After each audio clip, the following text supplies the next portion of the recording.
గత 10 రోజులుగా వరదలు అదే వర్షాలు ఆంధ్రప్రదేశ్ ని కొంచెం అతలాకుతలం చేయడం మనందరం కూడా చూస్తున్నాం. సుమారుగా విజయవాడలో వచ్చిన ఫ్లడ్ కి సుమారుగా విజయవాడ ప్రాంతం అంతా మునిగే పరిస్థితి. ఇమీడియట్ గా గౌరవ సీఎం గారు చంద్రబాబు నాయుడు గారు గత 9 రోజులుగా కలెక్టరేట్ లోనే నివాసం ఏర్పాటు చేసుకుని అడ్మినిస్ట్రేషన్ కలెక్టరేట్ నుంచే చేస్తూ అక్కడే పడుకొని అక్కడే బస్సులో ఆయన పడుకొని సుమారుగా 9 రోజుల నుంచి అడ్మినిస్ట్రేషన్ చేయడం మనందరం కూడా చూస్తున్నాం. సుమారుగా ఈ 9 రోజుల కాలంలో ప్రతి ఒక్కరికి కూడా వరద బాధితులందరికీ కూడా అన్ని రకాలైన సహాయ సహకారాలు, భోజనము, టిఫిన్, వాటర్ బాటిల్స్, క్యాండిల్స్ తో సైతం ప్రతి ఒక్కటి అందజేయడమే కాకుండా ఇప్పుడు డ్రై రేషన్, డ్రై ఫుడ్ కూడా అందరికీ కూడా ఇంటింటికి తీసుకెళ్లి ఇచ్చే పరిస్థితి కూడా కనిపిస్తోంది. ఎక్కడ కూడా బుడమేరు దగ్గర నుంచి వచ్చిన బ్రీచ్ ని కూడా ఇబ్బంది లేకుండా చేయడానికి గౌరవ మంత్రి గారు నిమ్మల రామానాయుడు గారు గత 3 రోజుల నుంచి అక్కడే రాత్రింబగళ్ళు ఉండి ఆ బుడమేరుకున్న 3 బ్రీచ్లు కూడా క్లోజ్ చేయడం కూడా జరగడం ఇవన్నీ కూడా ప్రజలందరూ కూడా చూస్తున్నారు.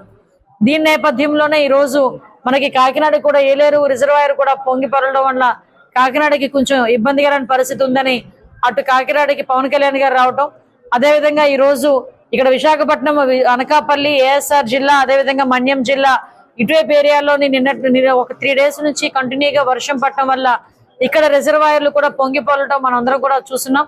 దీని నేపథ్యంలో నిన్ననే గౌరవ చంద్రబాబు నాయుడు గారు ఇమీడియట్ గా వైజాగ్, అనకాపల్లి అటువైపు వెళ్లి పరిస్థితులను చూసుకొని రమ్మని మళ్ళా నన్ను పంపించడం జరిగింది. ఈ రోజు ఇక్కడ అనకాపల్లి జిల్లాలో చూస్తే మనకి Tandava reservoir, Raiwada, Konam reservoir, Peddur reservoir, Varaha reservoir, మొత్తం 5 రిజర్వాయర్స్ ఉన్నాయి. ఈ 5 రిజర్వాయర్లోని కూడా మనకి అలార్మింగ్ సిచ్యువేషన్ లో ఎటువంటివి కూడా లేవు. ఒక తాండవ రిజర్వాయర్ కి మాత్రం ఆల్రెడీ 4000 క్యూసెక్ వాటర్ ఉంది.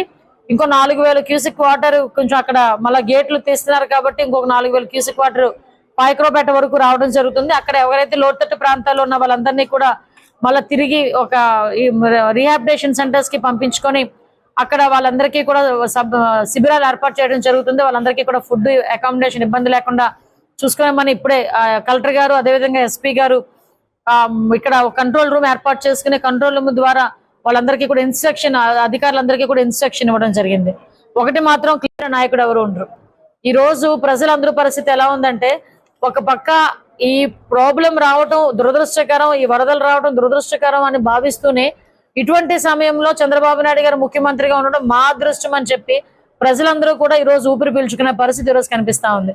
ఇమీడియట్ గా ఈ రోజు ఇక్కడ విశాఖపట్నంలోని కూడా గోపాలపట్నం దగ్గర కొండ చర్యలు విరిగిపడి ఒక ప్రహరీ గోడ అయితే పడింది. అంతకుమించి ప్రాబ్లం ఏమీ జరగలేదు.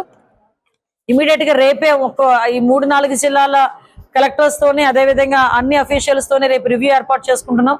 ఈ R&B డిపార్ట్మెంట్ వాళ్ళని, RWS డిపార్ట్మెంట్ వాళ్ళని అందరినీ కూడా క్రోడీకరించుకొని ఎక్కడైనా రోడ్లు ప్రాబ్లం అయినా రోడ్లు ఇమీడియట్ గా వేసేదానికి, అలాగే అదేవిధంగా ఇరిగేషన్ డిపార్ట్మెంట్ వాళ్ళకి కూడా బండ్స్ స్ట్రెంత్ ని కూడా ఒకసారి చెక్ చేసుకోమని చెప్పి మళ్ళా చెప్పడం జరిగింది. ప్రతి ఒక్క డిపార్ట్మెంట్ వాళ్ళు కూడా IAS ఆఫీసర్ దగ్గర నుంచి ఒక VRO స్థాయి, VAO స్థాయి వ్యక్తుల వరకు కూడా ప్రతి ఒక్కరు కూడా ఈ రోజు గ్రామాల్లో ఉండి వరద సహాయక చర్యల్లోని పాల్పంచుకోవడమే కాకుండా తెలుగుదేశం పార్టీ కార్యకర్తలు, జనసేన, బీజేపీ కార్యకర్తలు, NDA కూటమి కార్యకర్తలు అందరూ కూడా ప్రజలకి సేవ చేసే కార్యక్రమంలో ముందున్నారు. మరియు ముందుండాలని మాత్రం మనస్ఫూర్తిగా కోరుకుంటున్నారు. ఇప్పుడు ఎక్కడైతే చెరువుల దగ్గర ఇప్పుడు చెరువులు ఆక్యుపై చేసి హౌస్ కన్స్ట్రక్షన్ జరిగిన చెరువులు ఆక్యుపై చేసి ఈ చేపల చెరువులు అది వేసిన ఇవన్నీ కూడా ఒకసారి మేము వెరిఫై చేస్తున్నాం. ఎక్కడా కూడా నేచర్కి ఇబ్బంది కలగకుండా చూసుకునే బాధ్యత తీసుకుంటాం. ముఖ్యంగా ఈ బ్రీచెస్ పడడానికి ఆస్కారం ఉన్న ప్లేసెస్ కానీ, అదేవిధంగా ఎక్కడైనా వాటర్ ఫ్లో వెళ్ళని పరిస్థితుల్లో కానీ అక్కడ సర్వేలు కూడా చేయించి అవన్నీ ఏదైనా తేడా ఉంటే కనుక అవన్నీ కొట్టే పరిస్థితి ఉంటుంది. సాక్షాత్తు చంద్రబాబు నాయుడు గారు క్లియర్ గా చెప్పారు, ఈ బుడమేరు బాధితులు ఎవరైతే ఉన్నారో, దానికి కారకులు ఎవరైతే ఉన్నారో వాళ్ళందరి మీద చర్యలు తీసుకుంటామని. విషయం ఏంటంటే, ఒకసారి గుడివాడ అమర్నాథ్ ని ఇక్కడ వైజాగ్ లో కూర్చున్నాం, ఎక్కడ కూర్చొని మాట్లాడమన్నాం కాదు, ఒకసారి విజయవాడ రమ్మనండి. విజయవాడ వచ్చి ఒక పులిహోర ప్యాకెట్ ఎవరికైనా అందజేసి మాట్లాడితే బాగుంటది.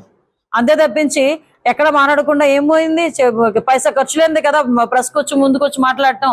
అందుకని నోటుకు వచ్చినట్టు ఏది పడితే అది మాట్లాడుతున్నారు. కొంచెం సంస్కారం ఉంచుకొని మాట్లాడుకోవాలి. ఎందుకనంటే ఈ రోజు అక్కడ ఎన్ని సహాయక చర్యలు జరుగుతున్నాయి, ఎంతమంది దాతలు ముందుకొచ్చి ఈరోజు సహాయక చర్యల్లో పాలు పంచుకుంటున్నారు. చిన్నపిల్లలు సైతం వాళ్ళ కిడ్నీ బ్యాంకులు బయటకు తీసుకొచ్చి ఈ రోజు మన సీఎం సహాయ నిధికి తీసుకొచ్చి డబ్బులు ఇస్తా ఉంటే ఎక్కడో కూర్చొని కబుర్లు చెప్పడం కాదు. ఇంత మాట్లాడారు జగన్మోహన్ రెడ్డి, ఎందుకు కనీసం ఈ టైంలోని కూడా విజయవాడ వదిలేసి బెంగళూరు వెళ్లాల్సిన అవసరం వచ్చిందండి ప్రతిపక్ష నాయకుడు కదా పులివెందుల ఎమ్మెల్యేకి? ఏంటి అవసరం? ఈ రోజు వైఎస్ఆర్సీపీ నాయకుడిగా ఆయనకి బాధ్యత లేదా? విజయవాడలో ముంపు ప్రాంతాల్లోనే చూసుకోవాల్సిన బాధ్యత ఆయనకి లేదా? ఈ రోజు బెంగళూరులో ఎందుకు కూర్చున్నాడు? ఆ పాస్పోర్ట్ ఇచ్చుండే లండన్ లో వెళ్ళి కూర్చునేవాడు. పాస్పోర్ట్ ఇవ్వలేదు కాబట్టి ఇంకా బెంగళూరులో కూర్చున్నాడు. వాళ్ళు కూడా కబుర్లు చెప్తారు. అసలు రోడ్ల మీదకి వచ్చి కనీసం ఒక వాటర్ ప్యాకెట్, ఒక పులిహార ప్యాకెట్ కూడా ఇవ్వలేని వాళ్ళు కూడా ఈ రోజు వచ్చి ఇలాంటి కబుర్లు చెప్పడం నిజంగా వాళ్ళ తాలూకా అజ్ఞానానికి ఇది ఒక నిదర్శనం అంతే.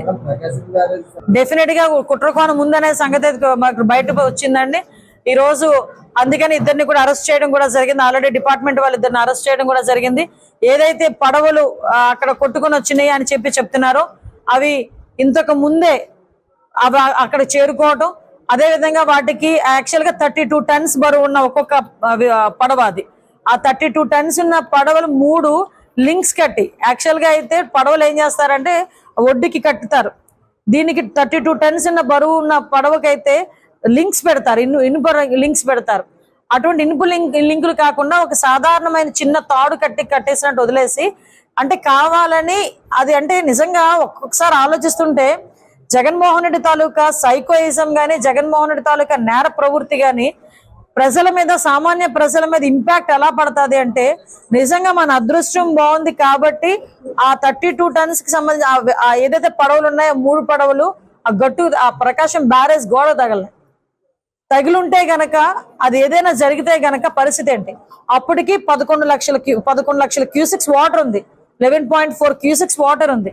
పరిస్థితి ఎలా ఉండేది అంటే, ఇప్పుడున్న చంద్రబాబు నాయుడు గారిని బదనాం చేయడానికి, ఎన్డీఏ గవర్నమెంట్ ని బదనాం చేయడానికి, వాళ్ళ స్వార్థం గురించి ప్రజల ప్రాణాలని కూడా సైతం లెక్క చేయకుండా, ప్రజల ప్రాణాలని కూడా పణంగా పెట్టి వాళ్ళ తాలూకా దాహార్తిని తీర్చుకుంటున్నారంటే, ఒక్కసారి ఇలాంటి మనుషులకు సమాజంలో ఉండటం అన్నది అర్హత ఉందా లేదా అన్నది ప్రజలందరూ కూడా అర్థం చేసుకోవాల్సిన అవసరం ఉంది.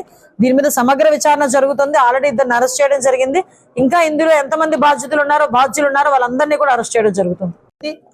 ప్రపంచంలోనే రాజకీయ నాయకుల్లో పేరున్న దగ్గర వ్యక్తి, ఏ దేశం వెళ్ళినా చంద్రబాబు నాయుడు గారు అనేసరికి ఆంధ్రప్రదేశ్ చంద్రబాబు నాయుడు గారు అని మాట్లాడే వ్యక్తి.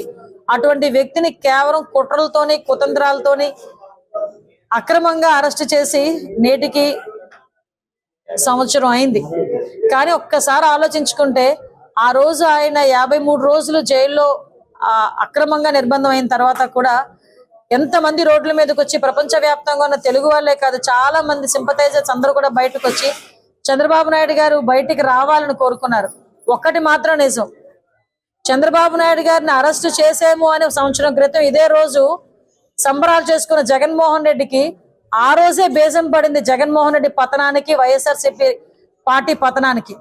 కాబట్టి 164 సీట్లతో ఎన్డీఏ గవర్నమెంట్ ని గెలిపించుకొని, నువ్వు ఎక్కడైతే చంద్రబాబు నాయుడు గారిని దోషిగా నిలబెట్టాలి అని అనుకున్నావో, ఏ రాష్ట్రంలో దోషిగా నిలబెట్టాలి అని అనుకున్నావో, అతను ఈ రోజు తిరిగి ముఖ్యమంత్రి హోదాలో, భారీ మెజార్టీతో ముఖ్యమంత్రి హోదాలో ఈ రోజు ఉండటం, ఈ రోజు మళ్ళా తిరిగి అదే అడ్మినిస్ట్రేషన్ లో విజయవాడ కలెక్టరేట్ లో కూర్చొని వరద బాధితులకి సహాయం చేయటంలో తన పాత్ర వహించడం నిజంగా చూస్తుంటే ఇదే ప్రజాస్వామ్యం యొక్క దాని యొక్క బ్యూటీనెస్.